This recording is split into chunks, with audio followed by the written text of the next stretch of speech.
늘 월요일 새벽 뵈면 제 가슴이 뛰고 좋고 예, 여러분 사랑합니다. 맞습니다. 어느 유명한 문학가가 있었습니다. 그 사람은 소설과 그리고 우화, 시를 쓰는 사람이었는데 그가 어느 날 외국인 용병으로 유럽에 있는 그 전쟁에 참가하게 된 것입니다. 근데 전쟁에서 이기면 좋았을 텐데 안타깝게도 전쟁에서 져서 포로로 끌려가게 되었고 포로 수용소에 갇히게 된 것입니다. 여러분 그 포로 수용소가 얼마나 좋겠습니까? 그래서 포로들과 함께 살 때 참 어렵고 무척 고생스러웠습니다. 그리고 너무나 괴로우니까 절망하고, 여러분이 절망하니까 이 수용소 안에 있는 사람들이 서로 미워하고 증오하기 시작한 것입니다. 너무 지옥 같은 상황이 펼쳐지니까 이 소설가가 생각합니다. 어떻게 하면 이 사람들을 기쁘게 해줄 수 있을까 고민하다가 그가 그곳에서 소설을 쓰기 시작한 것입니다. 그러니까 소설을 쓰는데 한 편 이렇게 써가지고 말입니다. 사람들에게 읽어줍니다. 그러면 그 포로들이 그 소설을 들으면서 기뻐하고 즐거워하면서 위로를 받는 것이죠. 또 이 한 편을 써가지고 읽어주면 또 즐거워하고, 그래서 이 포로들을 위로하기 위해서 계속 소설을 써내려간 것이죠. 근데 그렇게 해서 여러분 탄생한 유명한 소설이 있습니다. 그게 뭐냐면 돈키호테라는 소설입니다. 돈키호테. 우리가 이 뭐니 말하는 멍뚱한 사람 돈키호테라고 하지 않습니까? 이 돈키호테라는 소설이 너무나 재밌고 그리고 너무나 독특한 소설이어서 그 사람들에게 위로를 준 것이죠. 그리고 이 소설가가 바로 유명한 세르반테스라는 소설인 것입니다. 이 세르반테스가 돈을 벌기 위한 것이 아니라 주변의 사람을 위로하기 위해서, 즐겁게 해주기 위해서 썼던 것이 불의의 명작을 쓰게 됐다는 것입니다. 여러분, 오늘 우리 하루도 이와 같기를 원합니다. 여러분, 오늘 이 세르반테스의 마음과 그 소설이 다른 말로 하면 예수의 십자가가 아니겠습니까? 자기의 유익과 편안함이 아니라 다른 일을 위해서 한 믿음의 수고, 여러분은 우리를 위해 십자가를 지신 예수님, 그 예수님의 사랑을 함께 나누는 이 한 주가 되기를 예수님으로 간절히 축복합니다. 오늘 본문을 읽으면서 사실 이제 좀 헷갈릴 수도 있습니다. 아니, 우상은 아무것도 아니니까 음식은 먹어도 된다 그랬다 말입니다. 지난주는 귀신의 식탁은 먹으면 안 된다 그랬다. 오늘 또 말입니다. 혼자 있을 때는 먹어도 되는데 주변에서 이건 우상에게 드려진 음식이야 그러면 먹지 말라고도 하고, 그럼 먹으라는 건지 말라는 건지 하라는 건지 말하는 건지 여러분 좀 이제 왔다 갔다 하는 것 같고 헷갈리지 않습니까? 그래서 어떻게 하라는 건가? 그럼 우리 신앙은 어떻게 돼야 되는 것인가? 여러분 고민이 됩니다. 오늘 결론적으로 그것에 대한 이제 해답을 오늘 바울은 주고 있는 것입니다. 제가 설교를 준비하면서 재밌는 하나의 글을 읽었습니다.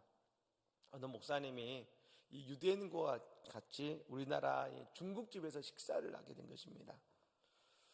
근데 뭘 시켰냐면 탕수육을 시켰습니다. 탕수육을. 여러분, 탕수육은 돼지고기지 않습니까? 요즘은 이제 소고기 탕수육 나옵니다만 돼지고기인데 유대인들은 돼지고기를 안 먹습니다.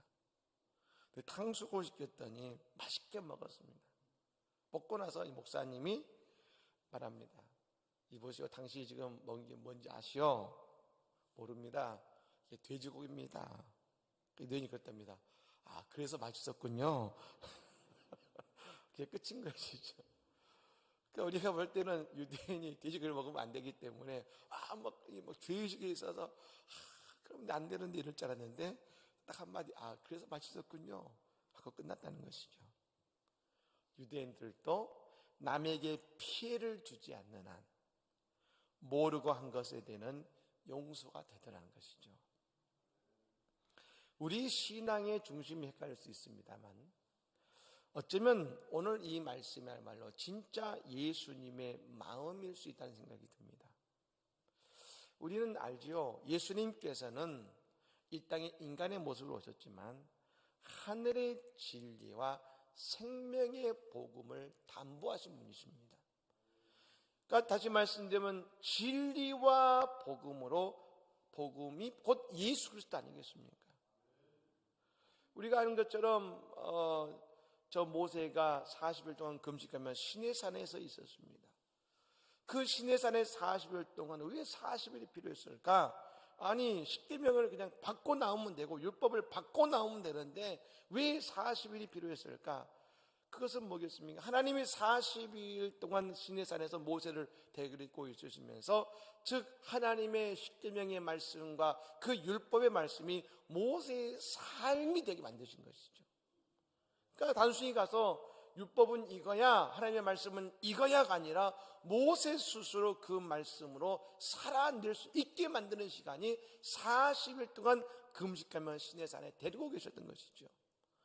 마찬가지로 예수님은 이 땅에 하나님의 복음과 진리를 이미 그 몸에 담보한 분이십니다. 근데 그 생명의 복음을 가지고 이 땅을 사셨다는 것이죠. 그 마치 무엇 같습니까? 저 문명인이 말입니다. 아프리카에 이름 없는 한 부족에 들어가서 법도 없고 질서도 없는 그곳에서 그들과 같이 사는 것입니다. 그게 바로 예수님이 이 땅에 오셔서 사셨던 그 모습이었습니다. 근데 여러분, 예수님은 어떻게 하셨습니까? 아니 너희들 왜 이렇게 하지 못해? 정죄하신 것이 아니라 늘 그 인간들의 모습에, 우리의 모습에 맞춰주셨다는 것입니다. 너희들은 이렇게 살아야 한다면 그들을 끌어온 것이 아니라 먼저 우리의 연약한 모습에 맞춰주셨습니다. 우리의 눈높이로 예수님은 낮아지셨습니다. 그 대표적인 예가 뭔지 아십니까? 비유의 말씀입니다. 성경에 보면 그런 말씀이죠. 예수님은 비유가 아니면 말씀하지 않으셔도 되겠습니다. 왜요? 우리들이 이해하기 쉽게 하기 위해서. 예수님이 우리를 바라보시는 그 렌즈가 아니라 우리를 이해하시면서 우리를 바라보셨습니다. 왜 그러셨습니까? 복음을 전하고 하나님의 진리를 이 땅에 세우시기 위해서인 줄로 믿습니다. 다시 말하면 모든 예수님의 사역의 결론은 뭐였습니까? 하나님의 영광을 이 땅에 드러내시기 위해서 우리의 모습으로 낮아지신 것입니다. 우리가 신앙생활을 할 때 우리가 깊이 묵상해야 되는 것이 있습니다. 한국 사람들은, 특별히 한국 기독교인들은 유교의 정신이 기독교인에 깃든 데가 많습니다. 그러니까 말입니다. 그러다 보니까 우리가 갖고 있는 하나의 모습이 있습니다. 부러질지언정 휠 수 없다. 이게 뭡니까? 선비의 정신입니다.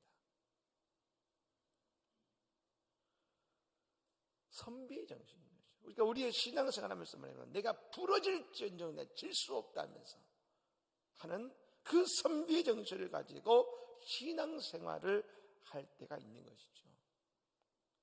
근데 여러분, 이것은 뭘 의미하냐면 내 의를 내세울 때가 많다는 것입니다. 여러분, 신앙생활은 뭡니까?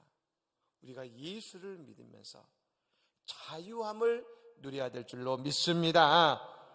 우리가 예수를 믿기 전에는 자유함이 없었습니다. 늘 무언가에 얽매여 살았습니다. 그러다 예수를 만나고 난 이후에 우리는 진정한 자유함을 얻었습니다. 죄로부터의 자유, 미래로부터 자유, 세상의 풍서로부터의 자유. 우리는 자유해진 줄로 믿습니다. 그런데 우리가 자유해지면서 동시에 우리는 세상 사람들이 복음 안에 거하기, 이 세상 사람과 살아가는데 말입니다. 그들이 복음 안에 거하기 위해서 우리는 어떻게 해야 됩니까? 나는 자유해졌는데 믿음의 약자가 된다는 것입니다. 즉 우리가 예수를 믿기 때문에 자유해졌지만 동시에 예수를 믿기 때문에 오는 불편함도 있다는 것이죠. 오늘 본문에 말합니다. 이런 것이죠. 우상에게 바쳐진 제물, 시장에 나온 고기, 그것은 믿음의 눈으로 보면 아무것도 아니죠. 그냥 하나님이 주신 만물의 일부일 뿐입니다. 그런데 만일 누가 와서 말입니다. 아니 이거 우상에게 드려진 고기인데 이것을 먹어도 됩니까? 그러면 우리는 뭡니까? 먹지 않아야 된다는 것이죠. 우리는 생각합니다. 문제 없으면 먹어도 되지. 왜 남의 눈치 봅니까? 우리가 잘못한 거 없으면 떳떳해도 되지요. 예, 맞습니다. 우리가 틀린 것이 아닙니다. 하지만 신앙인은 뭡니까? 예수님을 닮은 사람인 줄로 믿습니다. 예수를 닮아야죠. 나의 양심을 먼저 생각하는 것이 아니라 다른 사람의 양심을 고려하는 것이죠. 내 신앙을 먼저 생각하는 것이 아니라 다른 사람이 구원받는 것을 먼저 생각하는 사람이라는 것입니다. 저는 여러분 예수님의 말씀 가운데 은혜가 되지만 참 이해가 쉽지 않았던 말씀이 있었습니다.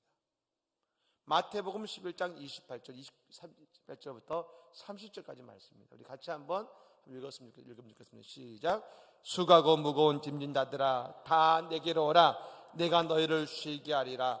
나는 마음이 온유하고 겸손하니 나의 멍에를 메고 내게 배우라. 그리하면 너희 마음이 쉼을 얻으리니 이는 내 멍에는 쉽고 내 짐은 가벼움이라 하시니라. 아멘. 믿으십니까?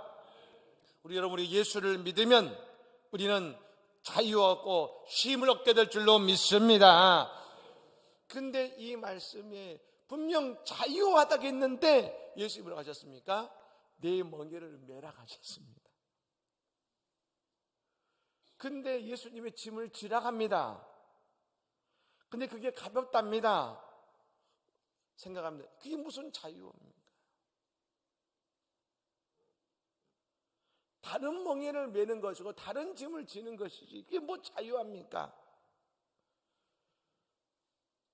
저는 근데 오늘 이 본문을 보면서 제가 분명히 이해하게 된 것입니다. 예, 우리는 세상의 풍속과 죄와 세상의 모든 것에서 자유함을 누리게 된 것입니다. 이건 분명한 사실입니다. 죄로부터, 모든 것으로부터. 그런데 여러분, 그때부터 우리는 한 가지 사명을 갖게 됩니다. 뭡니까? 하나님의 영광을 위해 살아야 될 줄로 믿습니다. 하나님의 영광을 위해서. 근데 하나님의 영광을 위해 산다는 게 뭐냐? 두 가지입니다. 첫 번째는 이것이죠. 다른 영혼들, 다른 사람들이 우리 때문에 상처를 입으면 안 되는 것입니다. 제가 설교할 때 가끔 어거스틴의 이야기를 할 때가 있습니다. 근데 어떤 분이 그것이 참 힘드셨나 봅니다.